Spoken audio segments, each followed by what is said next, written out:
హనుమంతుడి శాపం. దేవతలందరూ హనుమంతుడికి అనేక వరాలు ప్రసాదించారు.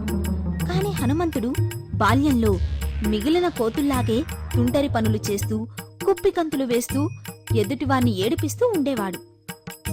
ఋషులు, మునీశ్వరుల ఆశ్రమాల్లోకి దూరి వారి వస్తువులను, ఇంట్లో వాడుకునే వస్తువుల్ని బయటికి విసిరేయటం, వారిని గిల్లి పీకి ఏడిపించటం, వారి వస్తువుల్ని వారి దగ్గర నుంచి లాగివేయటం, పూజా సామాన్లన్నీ పాడు చేయటం, ఇలాంటి కోతి పనులు చేసేవాడు.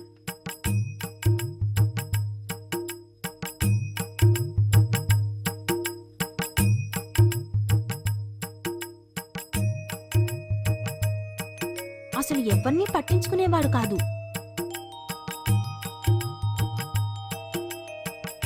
అతని పనులన్నీ ఎవ్వరూ భరించలేకపోయేవారు.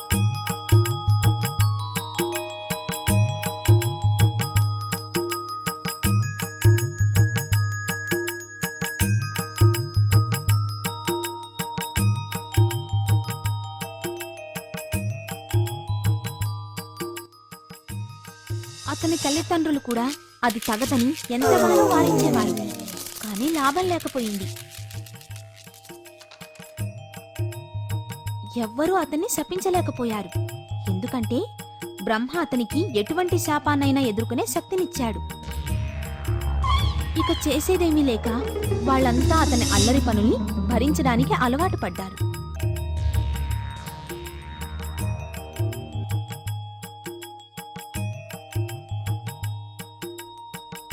చివరికి వారంతా వీటి నుంచి బయటపడ్డానికి మార్గాన్ని కనిపెట్టారు.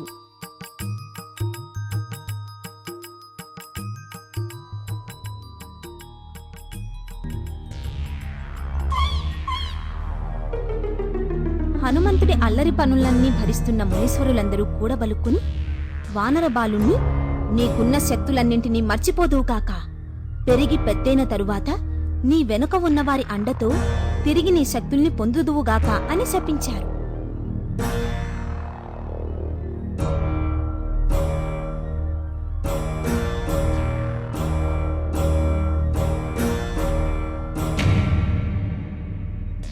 అప్పటినుంచి హనుమంతుడు కూడా మిగిలిన కోతుల్లాగే పిరికివాళ్లా మారిపోయాడు.